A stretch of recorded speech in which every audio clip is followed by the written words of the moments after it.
الذين قالوا سنمنع اللحية والحجاب. الراجل منكم يوم 30 يمد ايده.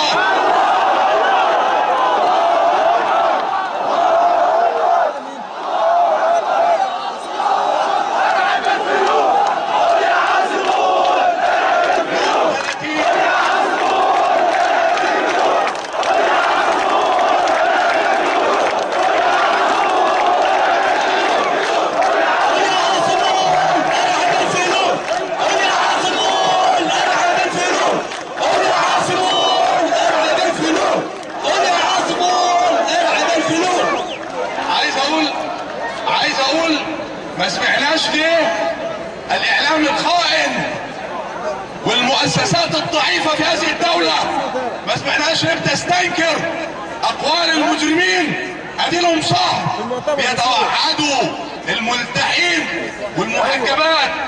لا، مش هنسمح بكده، واللي هيمد ايده الصعايدة يقطعوا له رقبته.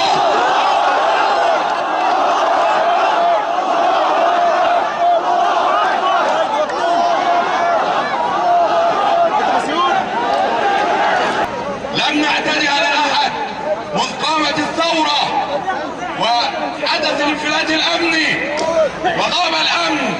لم يحفظ عنا انسان اننا اعتدينا على احد. تحملنا سفاهة السفهاء وتحملنا كثيرا من التجاوزات، لكن الان انتهى هذا الامر.